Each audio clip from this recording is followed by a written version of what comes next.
If you develop a pattern or a habit that you can enter into coalitions or you can enter into agreements and then you break them at will, it will only be a matter of time and people will come to the conclusion that if you enter into any agreement with these individuals, you are in trouble because they have a reputation of not honoring what they sign up to. Asante. If you wish to go that side or to cross the floor, then you must first exit NASA. And some of us are reading a game into this. There are certain people who want to have their cake and eat it. They don't want to exit, but they want to try and make it look like those other parties are the ones that exited. Because NASA was a dream, an aspiration of many people. More than 6 million people. What did we stand for? Good governance, rule of law, constitutionalism, robust economy, the war against corruption, social justice, good education for our children, entrenchment and consolidation of devolution. This was the dream of NASA.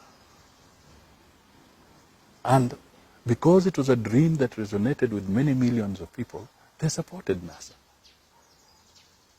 So the question is, if you're unhappy with NASA, why don't you cast the first stone? If you are truly unhappy with NASA, then cast the first stone. So this is what I'm calling mchezo wa paka na panya.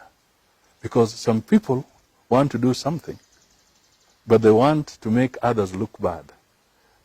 They want to make certain people to be seen to be the ones who walked out of NASA and betrayed the cause of NASA. All I'm trying to say is that if people feel that it's different, why not gather the courage and formally put it on pen and paper and say you have exited NASA because you prefer to make a certain arrangement.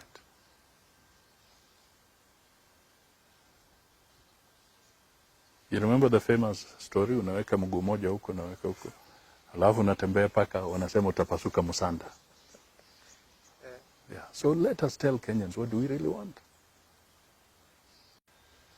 And we have political parties.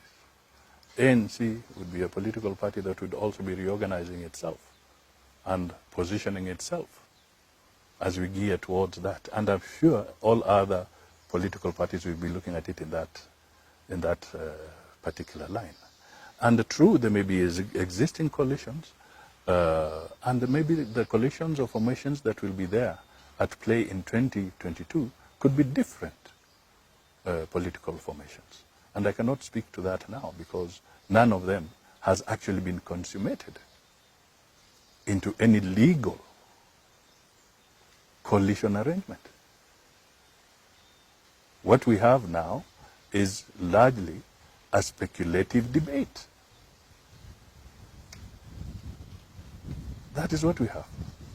We have largely a speculative debate where politicians and the media and every other Kenyan is imagining what kind of different formations can be in place. But none of them has crystallized into a legal formation as yet.